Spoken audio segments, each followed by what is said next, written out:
కానీ మళ్ళీ ఏమైందంటే ఈ 5 కోట్ల మెంబర్లు 4 మేనేజ్ చేసినాక 1 కోటి మెంబర్ శ్రీకాకుళం గ్రామాల్లో ఈరోజు పరిస్థితి ఎట్లా ఉంది చెప్పడానికి బాధపడుతుంది. ఆ విషయం మనందరికీ తెలుసు.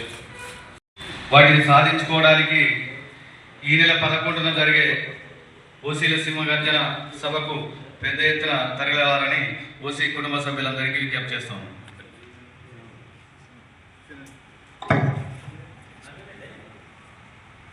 అందరికీ పేరు పేరున నమస్సుమాంజలు తెలియజేస్తూ, నా పేరు చీటీ శ్రీనివాసరావు, మా స్వగ్రామం నుంచి చెందోలి. నేను గత 30 ఏళ్ళుగా జర్నలిజంలో కొనసాగుతున్నాను. మా పాత్రికేయులకు సంబంధించిన తెలంగాణ వర్కింగ్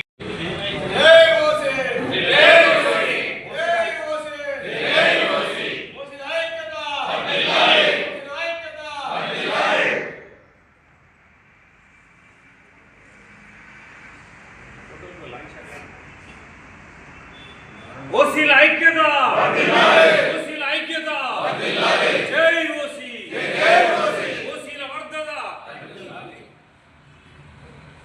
ఓసీల ఐక్యత, ఓసీల ఐక్యత, ఓసీల ఐక్యత, జై ఓసీ, జై ఓసీ, ఓసీల ఐక్యత, ఓసీల ఐక్యత, ఓసీల ఐక్యత.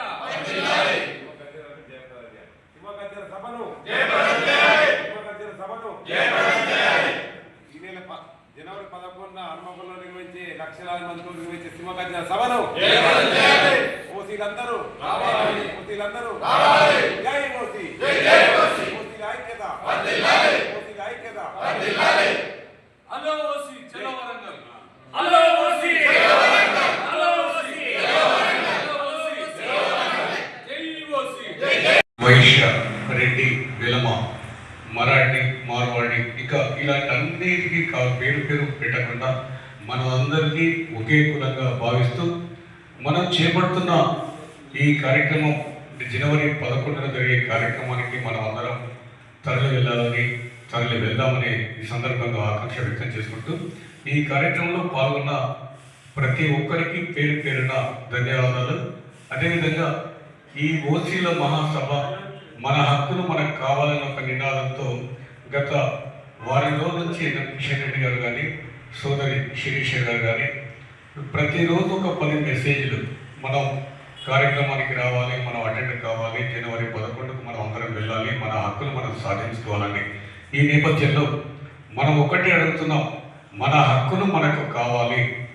మనం కేంద్ర ప్రభుత్వం ఇచ్చిన 10% ఈడబ్ల్యూఎస్ రిజర్వేషన్ కూడా దాన్ని కూడా కొందరు రాజకీయ నాయకులు వ్యతిరేకిస్తుంటే అంతకన్నా దౌర్భాగ్యం ఇంకోటి లేదు. ఆ వ్యతిరేకించిన సందర్భంలో ఒకటే అంటే ఈ వేదిక నుంచి ఒకటే అంటున్నాం, ఇలాంటి ఒక సమావేశంలో ఆ వ్యాఖ్యలను కూడా మనం ఖండించినప్పుడే దానికి మనకు సార్థకత ఏర్పడుతుందని సందర్భంగా తెలియజేసుకుంటూ ఈడబ్ల్యూఎస్ రిజర్వేషన్ అదేవిధంగా ఇప్పుడు ప్రభుత్వాలు ప్రతి రంగంలో చూడని మిగతా వర్గాలకు ఇచ్చిన ప్రాధాన్యత మన వర్గాలకు ఇవ్వడం లేదు. ఏ కార్యాలయానికి వెళ్ళినా కేవలం వారి కులాల వారికే వారి ప్రాధాన్యత ఇస్తూ ఫలానా పేరు చెప్పడం కాదు, కానీ ఆ వర్గం వారికి మాత్రమే అక్కడ ప్రాధాన్యత దొరుకుతుంది. అయినప్పటికీ కూడా మనం ఏమీ అనలేని పరిస్థితి, ఎందుకంటే దానికి రాజకీయ నాయకులే కారణం అని సందర్భంగా తెలియజేసుకుంటూ జనవరి 11న జరిగే కార్యక్రమాన్ని విజయవంతం చేయాలని మిత్రులందరూ కలిసికట్టుగా ఒకే సంఘంగా ఒకే కులంగా ఓసీ కులంగా ఉందని సందర్భంగా కోరుకుంటూ నాకు ఈ అవకాశం ఇచ్చిన ఈ వేదికకు ధన్యవాదాలు. మన గతం ఎందుకు తెలుసు, వర్తమానం తెలుసు, భవిష్యత్తు ఎట్లుందో కూడా తెలుసు. మనం కూడా అందరం చూస్తున్నాం. మనం ఎవరితో పోటీ పడుతున్నాం, ఎవరు మనతో పోటీ పడుతున్నాం, ఎవరు మనల్ని గతంలో అనమాట మనం దొక్కుతున్నాం. ఇప్పుడు మనం దొక్కుడు అయిపోయింది. ఏడు దొరుకుతాడో మనం దొక్కుతున్నారు. మనం ఇవ్వడానికి ప్రయత్నం చేస్తాం, మన అస్తిత్వాన్ని కాపాడుకోవడానికి ప్రయత్నం చేస్తాం. మన అస్తిత్వాన్ని మనం కాపాడుకోలేకపోతే మన తరానికి భవిష్యత్తానికి మనం అన్యాయం చేసిన వాళ్ళని మనం ఇంకొకరిది ఏం గుంజుకోవట్లేదు. ఇందాక గతంలో మొన్నటికెళ్ళి కొత్త ఛానల్ పెట్టిన ఎమ్మెల్సీ ఎన్నికైన వ్యక్తి అంటున్నాడు, ఆడేంది వీడేంది అంటున్నాడు. ఎమ్మెల్సీగా ఉన్న ఒక ఛానల్ పెట్టుకొని పబ్లిక్లోకి వచ్చినాడు. నువ్వు రాజ్యాంగబద్ధంగా ఎమ్మెల్సీగా ఎన్నిక కాబడ్డావు, ఇతర కులాలను గౌరవించలేని వ్యక్తి. ఎవరైనా భారత రాజ్యాంగం ప్రకారం అందరికీ హక్కులు ఉన్నాయి. అవమానిస్తున్న లోపల సామాజిక స్పృహ లేదన్నట్టు. ఆర్థికంగా ఎదిగిన నువ్వు అగ్రవర్ణాల్లో పేదలను కూడా భరించలేకపోతుంది. ఈడబ్ల్యూఎస్ గురించి మాట్లాడుతున్నాడు ఆయన ఛానల్. అగ్రవర్ణాలలో చాలా మంది కేవలం వర్ణం మాత్రమే అగ్రం. ఆ కులంలో పుట్టడం ఎవరికి కోరుకున్నది కాదు. ఏదో దేవుడి ఆ కులంలో ఏదో కులంలో ఉంటారు. పుట్టినంత మాత్రం వాళ్ళు ఆర్థికంగా ఉన్నట్టే కాదు కదా. ఇందాక అన్నవాళ్ళు చెప్పినట్టు అనేక కులాలలో కూడా బీదలు ఉంటారు, ధనికులు ఉంటారు. మరి నిజంగానే మీరంటే ఆర్థిక పరమైన రిజర్వేషన్ ఇస్తే తప్పేమైతే? డబ్బు ప్రధానంగా తీసుకున్నప్పుడు దాని ప్రధానంగా ఇన్కమ్ ట్యాక్స్ ఎవరు కడుతున్న ఆధార్కి ఇంకా రిజర్వేషన్ తీసుకోవడే కదా. ఇన్కమ్ ట్యాక్స్ కట్టడానికి రిజర్వేషన్ తీసి కట్టడానికి రిజర్వేషన్ కట్టి ఇంకెన్ని రోజులు ఈ సామాజిక అంతరాయం. అందులో రిజర్వేషన్ వాడుకున్నాడు మొదటి తరం, రెండో తరం, మూడో తరం, నాలుగో తరం దాకా వాడుతూనే ఉన్నాడు.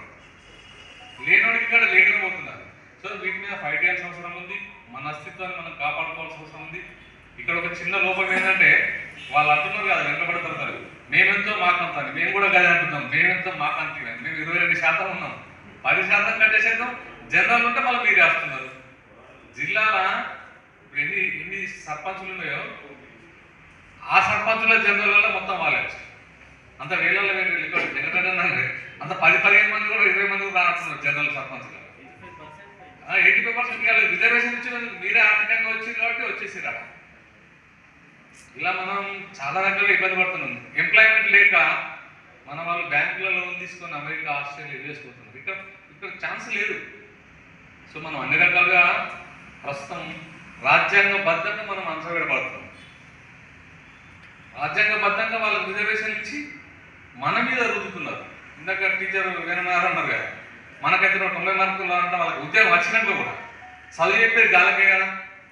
90 మార్కులు వచ్చిందని మంచిగా చెప్తారు, మరి 60 మార్కులు వచ్చినాయి. ఒక పాపను పుట్టగానే ఆపరేషన్ చేసుకోవడం, ఆటోమేటిక్గా మనమే మైనారిటీ పడిపోతున్నాం. అక్కడ బీసీ, తర్వాత ఎస్సీ, ఎస్టీ వాళ్ళ సంఖ్య పెరుగుతుంది, మన సంఖ్య రోజు తగ్గిపోతుంది. 1% అయితే మనకు మనం కట్టడి చేసుకోవడం వల్ల మన సంఖ్య ఇంకా తగ్గిపోయి గ్రామాల్లో కూడా మనం ఫోన్ చేయాలంటే వాళ్ళు ఎంతమంది ఉన్నారు, వాళ్ళు 5-10 మంది ఉంటే మనం అందరూ సంఖ్య ఉన్నాం, మన అని మన ఎన్నికల్లో స్పష్టంగా కనపడింది. ఈ నేపథ్యంలో మన హక్కుల కోసం, మన సమస్యల పరిష్కారం కోసం మనంతా యూనిటీగా ఉండాల్సిన అవసరం ఉంది. మనందరం ఈరోజు ఇక్కడ ఈ వేదికలు తయారు చేసుకోవడం కూడా సంతోషకరం. ఈ కార్యక్రమాన్ని కుల సంఘాల ఆధ్వర్యంలో కూడుకున్నటువంటి మన ఓసీజేసీ ఆధ్వర్యం లోపల 1,00,000 మంది ఓసీలతోని సింహగర్జన భారీ సభను ఏర్పాటు చేసుకున్నాం. ముఖ్యంగా దీనికి రాష్ట్ర వ్యాప్తంగా 1,00,000 మంది తల్లిదండ్రుల ఉద్దేశంగా అన్ని జిల్లాల లోపల సన్నాహక సమావేశం నిర్వహించుకుంటూ ఇక్కడ కూడా మన జైత్యాల లోపల కూడా సన్నాహక సమావేశం నిర్వహించుకుంటున్నాం. దీనికి కూడా మనం ప్రధానంగా ఏంటంటే మన అందరికి కొందరికి ఉండొచ్చు, కొందరికి దాదాపు మన డిమాండ్లు అన్నీ నెరవేరినాయి కదా, మరి ఈ సభలు సమావేశం ఎందుకని అనుకోవచ్చు. కానీ ఏంటంటే మీరు చాలా స్థితిలో చూడండి, మనకు 10% రిజర్వేషన్ ఈడబ్ల్యూఎస్ రావడం, మన పోరాటాల పరంగా రావడం మనందరూ అదృష్టం. ఎందుకంటే ఇప్పుడు మనం ఈడబ్ల్యూఎస్ సర్టిఫికేట్ తీసుకొని 10% రిజర్వేషన్ మనకు ఉద్యోగాలకైనా మన విద్యా సంస్థలకైనా కూడా దాదాపు అందరికీ వస్తున్నాయి. యాక్చువల్గా మన సంఖ్య ఏంటంటే 20.21.29. కానీ చాలా మంది ఏంటంటే 5% ఉన్నారు కొందరు, 3% ఉన్నారు కొందరు, వీళ్ళకి రిజర్వేషన్ లేదు కొందరు.